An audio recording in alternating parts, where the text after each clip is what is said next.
C'est sans aucun doute l'un des plus beaux sites à voir durant l'hiver dans les Pyrénées.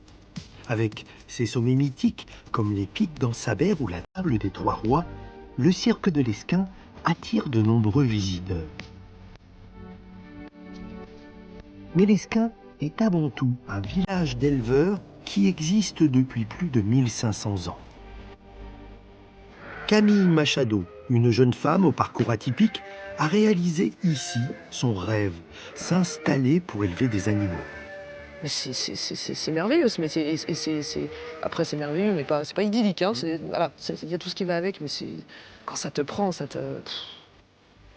Je vous emmènerai également à Naï pour découvrir les Sonnailles d'Aban, l'une des 2 dernières entreprises françaises à fabriquer, artisanalement, ces cloches qui, durant la belle saison, font chanter la montagne. Chaque éleveur va créer sa propre harmonie, puisque toutes les pièces que l'on va fabriquer auront des sons différents. Ce sont toutes des pièces uniques. Le temps d'un détour, en vallée d'Aspe, j'aimerais savoir ce que sont venus chercher dans ces montagnes celles et ceux qui vivent à l'année sans y être nés.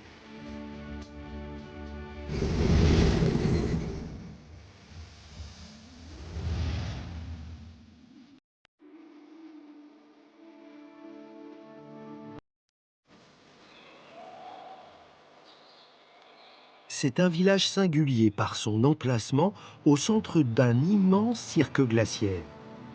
L'Esquin, situé à 900 mètres d'altitude, est la plus haute commune des Pyrénées-Atlantiques.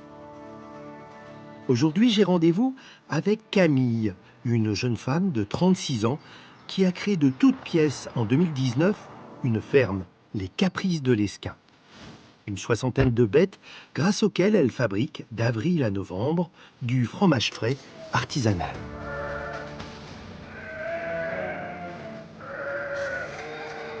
Et bonjour Camille. Bonjour Eric. Quel bel endroit. J'en ai vu, hein. Des bergeries, mais des comme ça, jamais tout de suite, il y a une ambiance qui se dégage. C'est beau. Ouais, c'est chouette, ouais. Ouais. C'est bien, c'est aéré. Et là, les animaux, ils attendent leur ration, donc je continue. La journée, elle est rythmée avec... en ce moment, c'est la mise bas, les petits sont nés, et je nourris. Donc là, je vais leur donner à manger Combien de fois par jour? 3 fois par jour. Ah ouais, quand Et même. ça, le grain, c'est 1 fois par jour. Hein. C'est pas non plus... Allez. Donc ça, c'est pour les brebis. Ah, tu veux dire que je vais te donner un coup de main, Ouais. c'est ça? Oh bah, carrément. Pas de raison. Et ça, c'est pour les chèvres. Bon, ça va, je sais distinguer les brebis des chèvres. Donc moi, c'est là. C'est bien, ça commence bien. Donc toi, c'est là, il faut aller jusqu'à la barrière et tu reviens s'il le faut. Ah, mais il faut bien répartir. Il faut bien répartir. N'oublie pas les 3 du fond là-bas.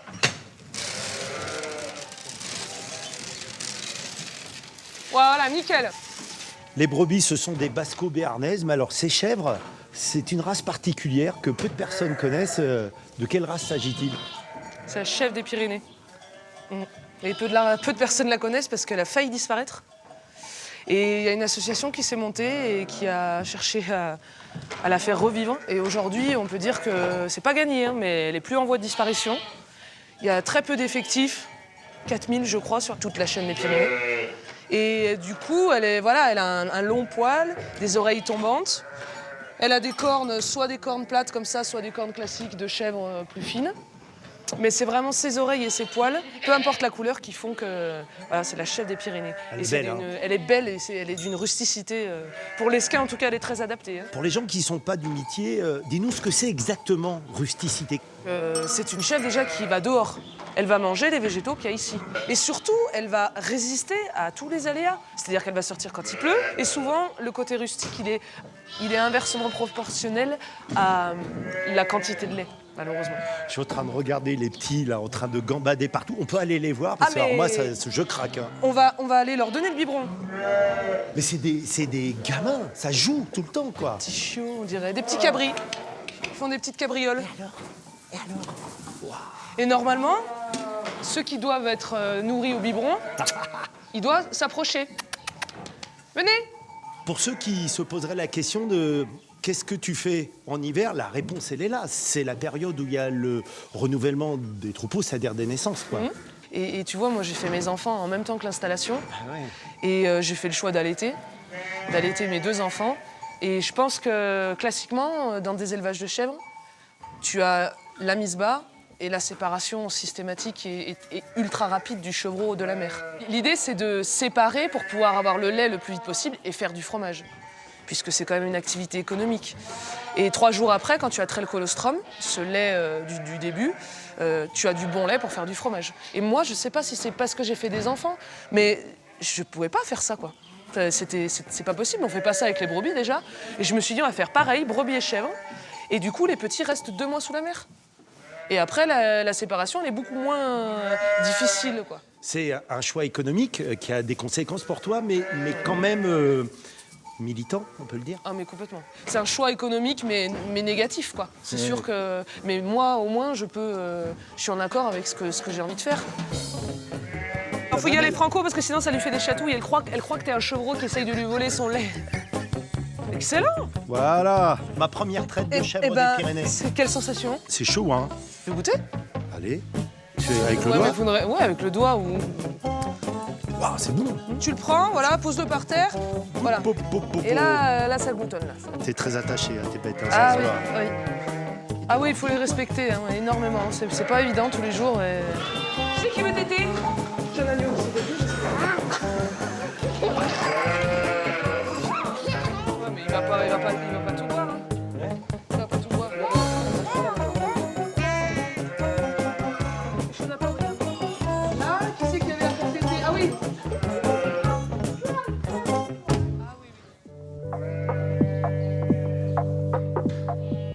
Le parcours de Camille est pour le moins étonnant, car elle ne vient ni du Béarn, ni d'une zone montagneuse.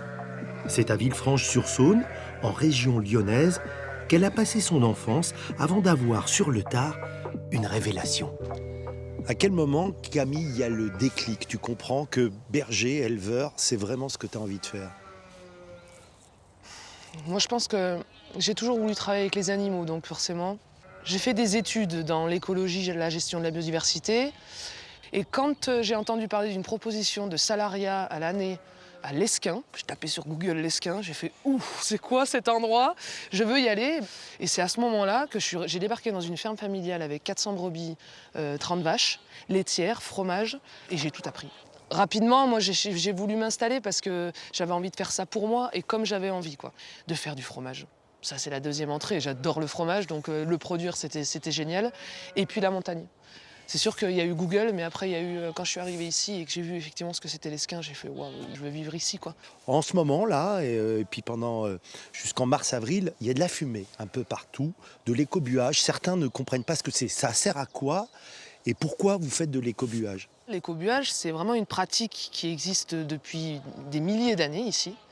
Et c'est une pratique de feu maîtrisée et surtout réglementée. C'est pas une lubie que les locaux ont ici, on allume, tiens, il y a de l'herbe.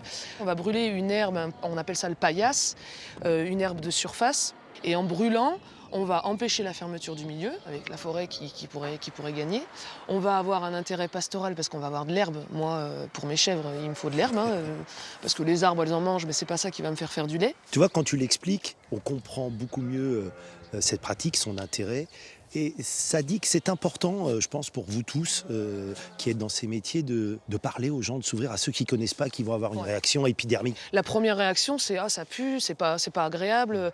Oui, mais derrière, moi je dis souvent, c'est pour ça qu'on aime bien aussi ouvrir la ferme aux autres, quand vous ne savez pas, ne jugez pas trop vite. Que ce soit le sujet de l'écobuage ou les autres sujets polémiques, hein, la viande, la prédation, je vois à quel point on est ignorant, où il faut écouter. Et après, pourquoi pas prendre parti, mais savoir un peu de quoi on parle quand même, c'est important. Hein.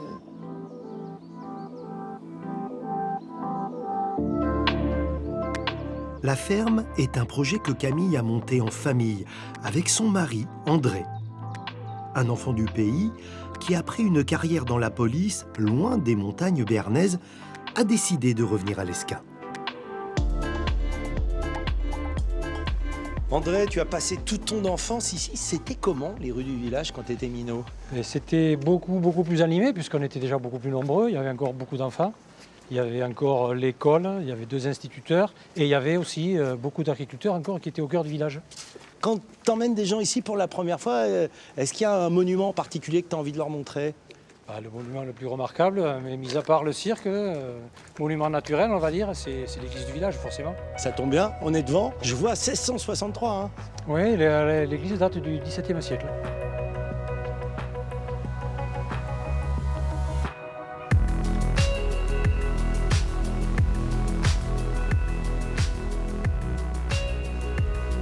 Alors je dois t'avouer, André, je suis assez surpris. Je ne m'attendais pas à voir une église aussi richement décorée, aussi chargée presque, on pourrait dire.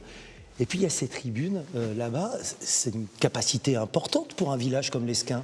Une capacité importante à la mesure où la population du village, avant la guerre de 1870 et début du siècle suivant, il y avait entre 1800 et 2000 personnes dans le village. Et aujourd'hui, c'est 140, 150.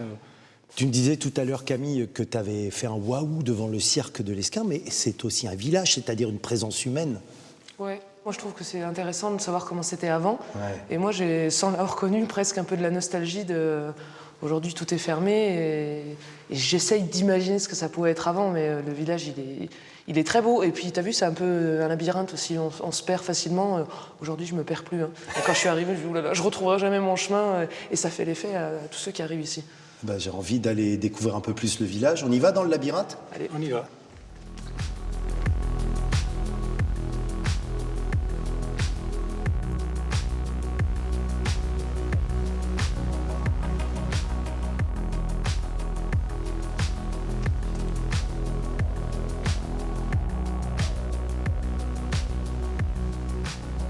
Petite terrasse. On va pouvoir prendre un petit café, tiens.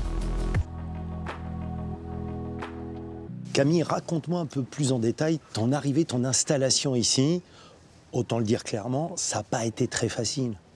J'ai toqué un peu dans les fermes avec des agriculteurs un peu plus âgés, sans suite, pensant naïvement qu'on allait m'ouvrir des portes. Et puis ça s'est pas passé comme je l'aurais souhaité. C'est-à-dire, qu'est-ce que tu entendais ? Des trucs pas sympas, parce que je suis pas d'ici quand même. Ouais. Je suis une fille aussi, mes parents sont pas du milieu, ça faisait beaucoup de choses, quoi. Et alors que moi j'avais vraiment pensé, ils ont pas de suite, ils ont pas d'enfants, ça va être trop chouette pour eux, quoi. Non, finalement. Et après j'ai rencontré André. Alors toi, André Quélescunois, tu t'attendais à ce qu'il y ait ces réactions Bon, elle était peut-être aussi un peu impatiente, mais ça ne me surprenait pas. Quand on a bien vu que par la méthode de reprise, achat, vente de quelque chose d'existant, que ce n'était pas possible, ou que ça n'allait pas être possible dans le court terme, mais je dis, écoute, on va se lancer dans un projet, on va dire, chez nous. Il faut... On va faire construire. On va faire construire. Et par ton travail, je sens bien que tu t'épanouis, tu es heureuse Ah oui, ici. le boulot, c'est ma vie. Hein. Tout est mélangé en plus, parce que comme il y a la famille, mes enfants sont au milieu de tout ça, mon mari, tout ça, c'est un ensemble. Et aujourd'hui, je pense que c'est grâce à ma famille, je prends du plaisir aujourd'hui dans mon métier à fond, quoi. Le fait que des gens extérieurs, des gens comme Camille, arrivent avec des idées nouvelles, avec surtout l'envie de travailler ici. Pour faire ce métier-là, c'est ce qui sauve, la vie de village et cette activité-là en particulier. Qu'est-ce que tu trouves ici, pour toi et tes enfants, que tu n'aurais pas en bas, dans la vallée, dans une ville ou ailleurs ? La liberté.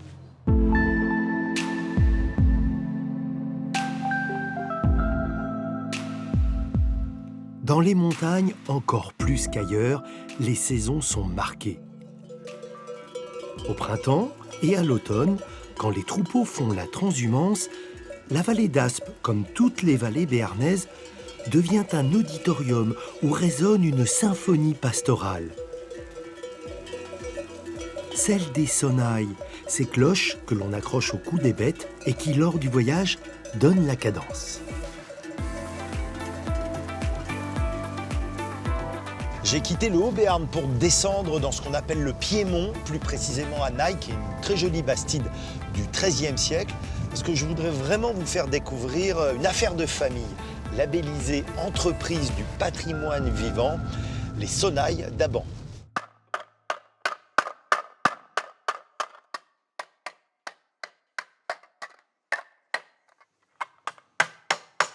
Bonjour Nicolas.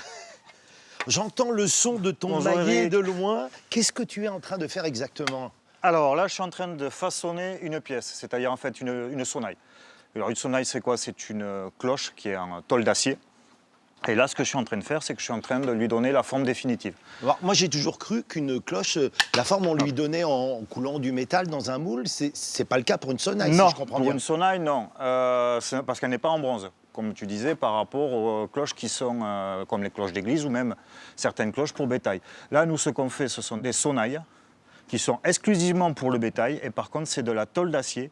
Il va y avoir une métallisation, puisque la pièce va être brasée au four avec du laiton, mais ça se fait en vase clos. Mais au préalable, on va façonner toutes les pièces à froid. C'est un moment, j'imagine, quand même particulier. Quand ça passe au four, c'est quoi l'ambiance? Qu'est-ce que tu vis à ce moment-là? Ah ben là, on a l'ambiance, ben là, on a la chaleur, il y a les odeurs, il y a...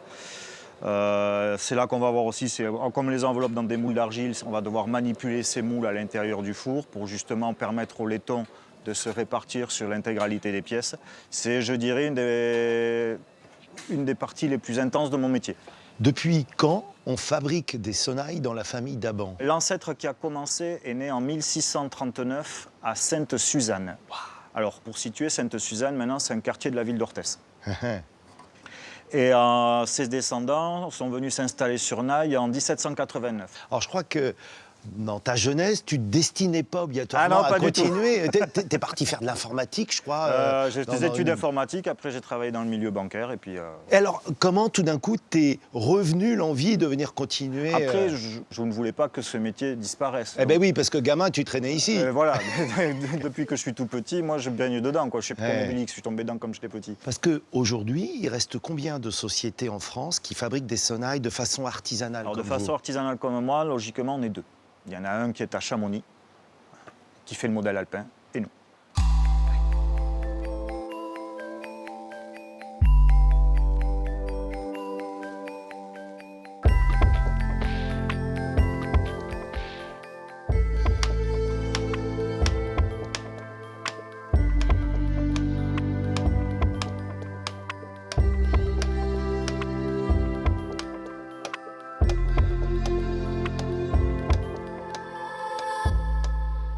Explique-moi, Maurice, comment tu procèdes pour faire cette fameuse mise au son. Et c'est très simple. À coup de marteau. Une C'est pièce persuasif, hein? persuasif, oui, oui, oui. La pièce que je vais taper, celle-ci, Ouais. sort du four avec cette forme. Et je dois lui donner celle-ci. Sortant du four, et mise en son. Ah ouais, c'est Voilà. notable. C'est pas du tout pareil. Ah non, pas du tout. Non, non. Alors voilà, et ça se fait sur la bigorne, à coup de marteau. Gare à vos oreilles.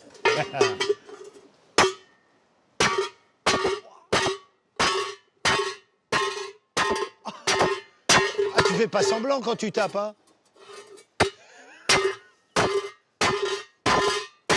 C'est comme ça que je sais si elle tienne le coup. Eh oui. C'est le contrôle. Déjà là, le son, il a changé alors. Oui.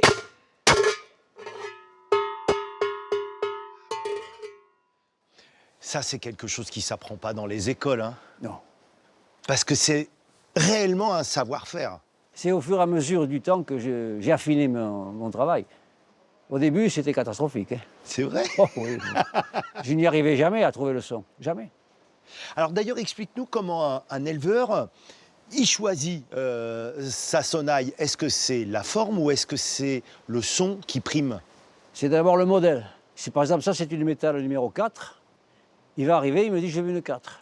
Et alors ça, c'est pour quelle C'est bête? pour les vaches. Vache, ça? Pour les vaches, oui, oui. Et ça, c'est pour une vache aussi, c'est plus Non, gros? ça, c'est pour les boucs espagnols ou bien les brebis pour transhumer. Mais alors, quand il choisit sa sonnaille, il choisit pas le son en particulier ou est-ce que ça va jusque-là dans le détail? Il choisit une pièce qui va se marier avec le son de son troupeau. Donc, il faut qu'elle ait une note déterminée. Et pourquoi cela?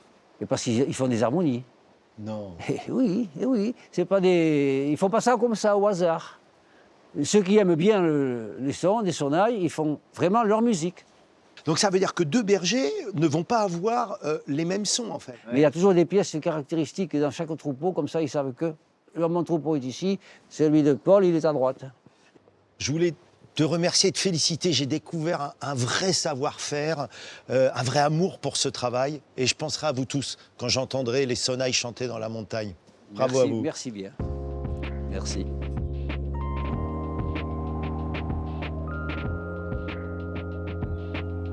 Retour à l'Esquin en compagnie de Camille qui m'a proposé une petite randonnée au-dessus du village.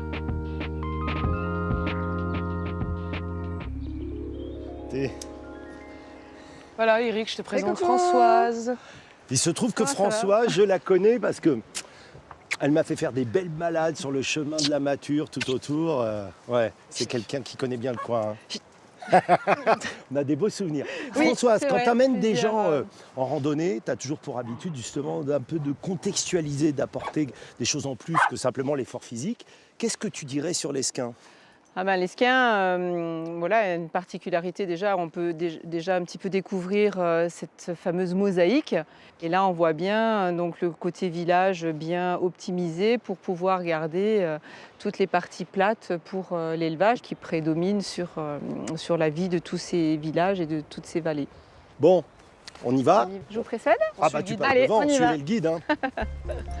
Ça m'inquiète, vous avez pris toutes les deux un parapluie, ça pourrait tomber, c'est ça ? Ah, on sait jamais, mais t'inquiète pas, il est assez grand pour qu'on t'y mette dessous.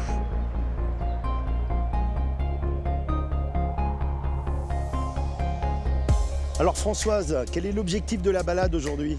On se disait que parfois dans la vallée, on manquait un petit peu d'activité qui est liée autour de la famille et des enfants.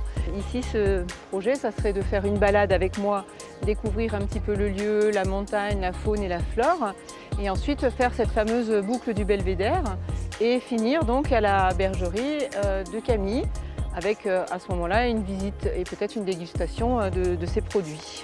C'est important pour toi, Camille, qui est justement un peu ces échanges, et puis que Françoise, par exemple, t'emmène des gens qui ne seraient pas obligatoirement venus te voir. C'est très important, d'autant que Françoise, ça a commencé par être une amie. Ce circuit du Belvédère qui est la balade familiale du coin et qui est le terrain de jeu de mes chèvres, moi, c'est pas mon métier, accompagnateur, donc j'aurais pu tenter de faire un truc en finissant par la ferme, mais je me suis dit, mais avec Françoise, comme ça, on est deux femmes, on n'est pas d'ici, c'était l'occasion de s'allier un peu et de proposer un truc innovant et à la fois, moi je suis convaincue qu'il y a un besoin. Qui c'est Calpin, Françoise ? Ah, c'est toi. Ah. Et je crois le tire-bouchon aussi. Et du fromage. Et du fromage, et un peu de saucisson aussi. Françoise, tu as pas mal de points communs avec Camille, hein, parce que qu'est-ce que tu faisais avant d'être accompagnatrice ? Alors moi, donc là, ça fait 25 ans que je suis en Vallée d'Aspe maintenant. Et avant, j'étais secrétaire d'auto-école à Strasbourg. Quel changement. Oui. Qu'est-ce que tu as découvert ici et que tu n'avais pas ailleurs, en bas, dans la vallée, dans les villes ? Après, voilà, moi j'habitais vraiment en ville, ayant quand même une culture montagne, quand même depuis toute petite avec mes parents et tout ça. Mais voilà, ici, c'est une certaine liberté. On a une certaine qu'a liberté. utilisé Camille, dis donc, liberté. Je crois que vraiment là où j'ai su que c'était là que je voulais vivre, c'est quand j'ai eu mon fils et la qualité de vie que j'ai pu lui offrir avec cette liberté pour lui aussi. Ici, j'ai l'impression que ce qui est dur est très dur. Mais est-ce qu'à l'inverse, ce qui est bien est très bien ? Camille ? Je pense que tu as très bien résumé, c'est un peu à la hauteur des montagnes, quoi. Moi, je voulais vous remercier toutes les deux parce que j'ai vraiment mieux compris pourquoi des gens comme vous viennent de loin avec ce désir de vivre à l'année dans les montagnes. Et il y a quelque chose que j'espère vous n'oubliez pas dans les raisons, c'est ce qu'il y a autour de nous. Parce que lorsqu'on vient, on est quand même scotché par ces paysages, parce qu'ils se dégagent de ces lieux qui sont extrêmement forts. Merci, longue vie aux caprices de l'Esquin, longue vie aux randonnées de Françoise. Et à table. Allez, on finit. Il est bon, hein.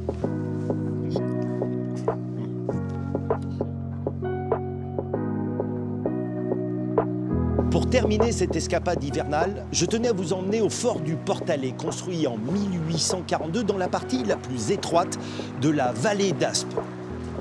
L'objectif était bien sûr militaire, il s'agissait de contrôler l'axe stratégique entre la France et l'Espagne. Les travaux ont duré 30 ans, ils ont été titanesques, 700 mètres carrés au sol. Le bâtiment principal est relié aux autres par des galeries creusées dans la roche. À la Seconde Guerre mondiale, le fort devient une prison. Le régime de Vichy y interne des personnalités de la Troisième République, notamment Léon Blum, figure du Front populaire. Ironie de l'histoire, à la Libération, c'est le maréchal Pétain qui, à son tour, est incarcéré ici. Le site est à nouveau ouvert à la visite depuis peu sur réservation et ça vaut le détour. Parce qu'à sa façon, ce monument raconte que dans ces montagnes, les histoires, les destins ont une saveur qu'on ne trouve nulle part ailleurs.